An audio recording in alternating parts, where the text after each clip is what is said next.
Happy Friday and happy Fridays with Fidelman. I'm Cheryl Fidelman, the Conscious Codependence Coach.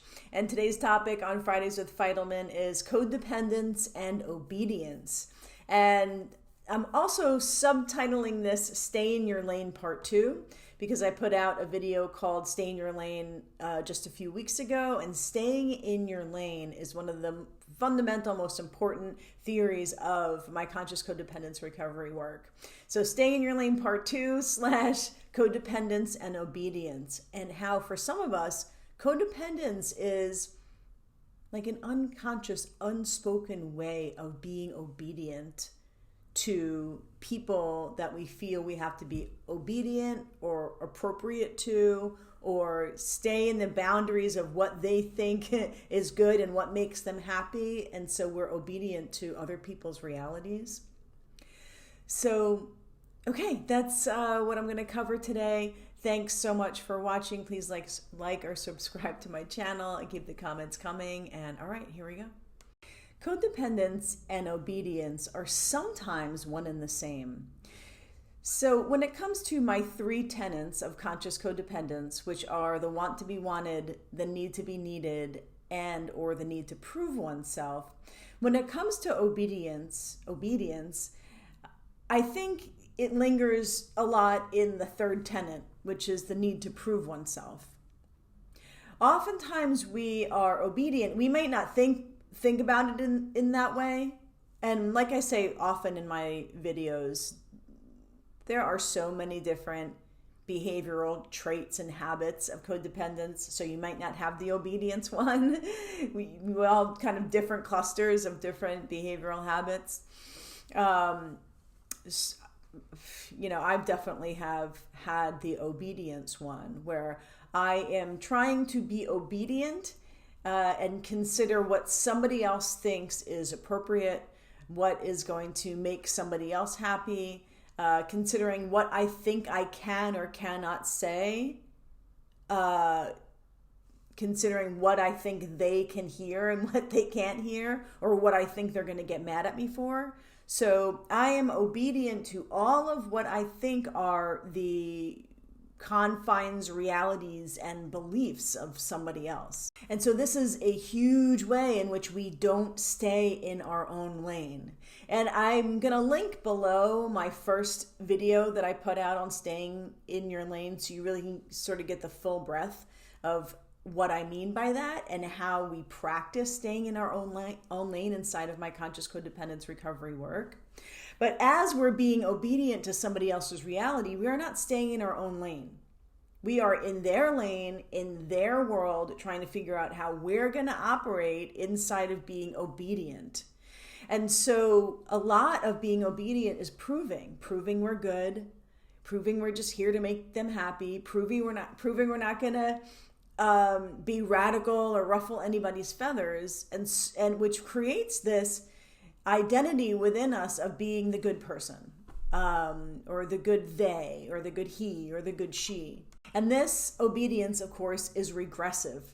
And so when we're in this proving ourselves, or proving our goodness, or in this obedient state, we're in a regressive mode. We are being obedient to whoever we had to be obedient to when we were a kid. And so we're treating others as if they're our parent that we're being obedient to. And so we fall into mother-child or father-child. And some of you may have heard me talk about the four quadrants of relating, which I go into in our classes, in our group programs, in the privates, and in the free and monthly conscious codependence classes. I'll just say it real quick here. And it goes into more depth and as you watch more, and come and participate more. So the 4 quadrants are mother-child, father-child, playmate-sibling, and admirer-admiree. And we can be in any one of those quadrants at any point in time. And when we are obedient, we are often putting somebody else in the father role or the mother role when we're in the child role. Or when we're expecting somebody else, whether it's an adult or a child, to be obedient to us, then we are oftentimes, of course, sometimes upon more discovery and investigation of the actual dynamics of the relationship, but oftentimes we are putting somebody else in the child role and we are in the mother-father role when we are expecting obedience and when we are being obedient. We become like a regressive form of ourselves, and that would possibly be your traumatic identity. That part of you that becomes the identity of obedience. If you were traumatized into obedience, and obedience was the best way for you to survive your upbringing from one event or a series of events, from overt or covert trauma, then that becomes your traumatic identity. The identity that you default to survive relationships. And oftentimes the identity that we default to is so automatic.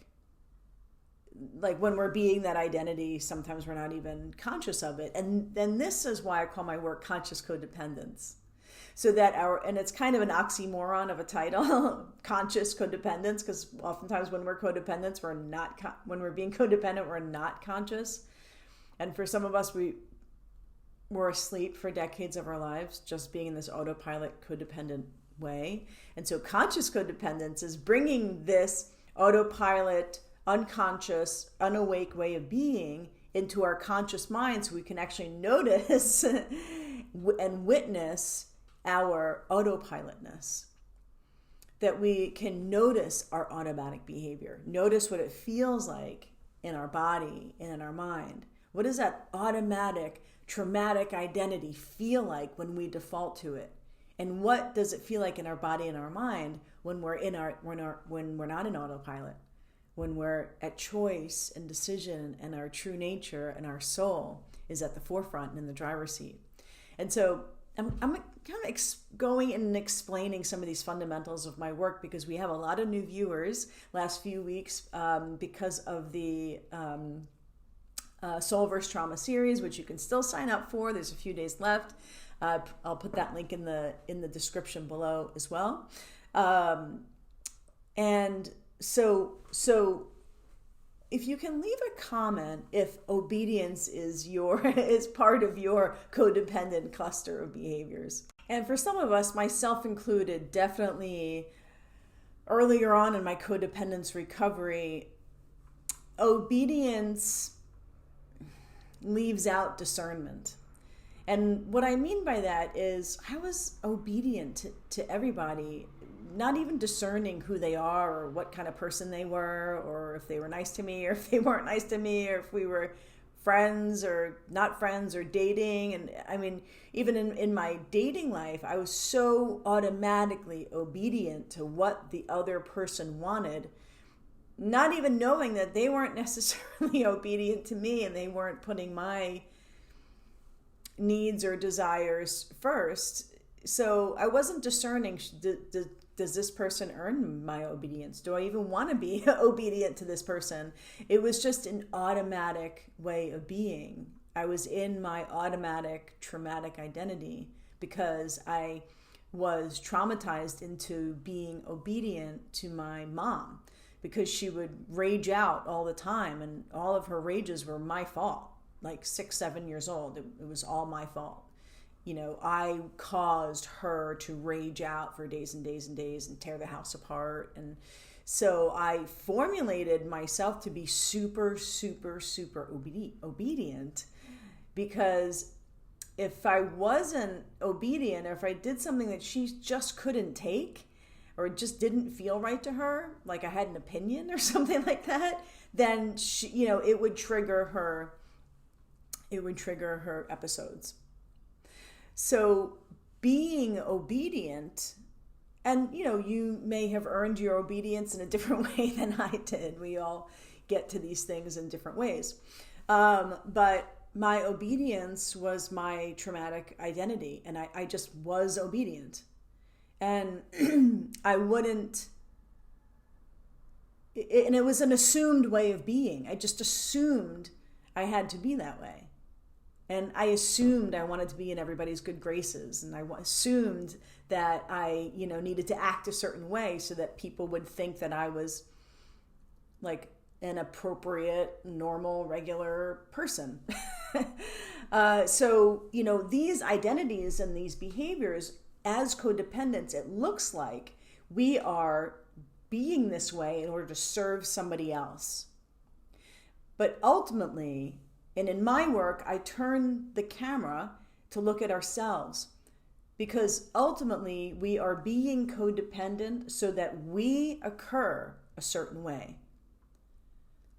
so that we can be seen a certain way. And if we're seen that way, then we're safe and everybody's safe.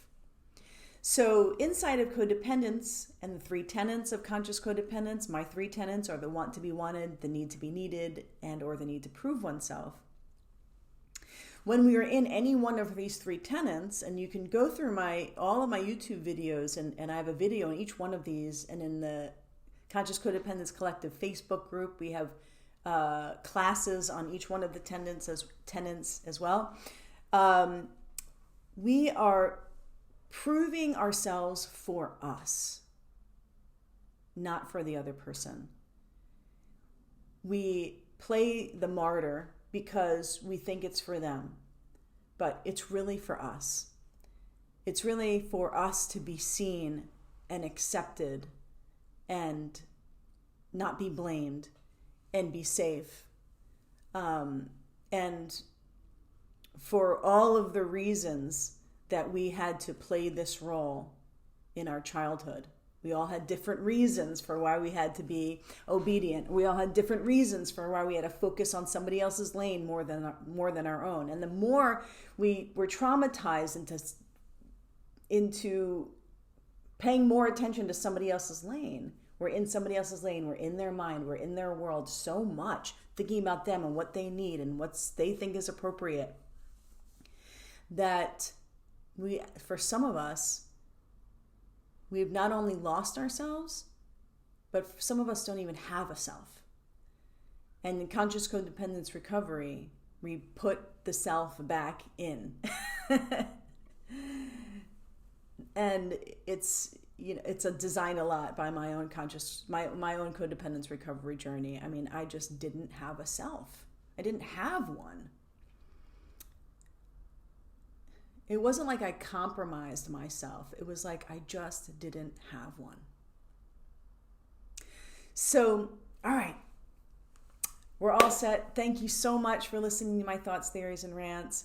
Have a wonderful weekend. Let me see, was there anything else that I wanted to... Oh yeah, so for those of you watching the Soul Verse Trauma series, there's going to be a survey that goes out next week. Please fill out the survey, because I want to know how the summit landed for you, how it went for you. And so, yeah, the feedback would be great on that. Again, if you want to sign up, link is below, and link to Staying in Your Lane is below, and my email address as well, if there's any questions you want to ask. Thank you so much for including me in your healing journey, and including and considering my ideas and theories. Happy healing, and life is now.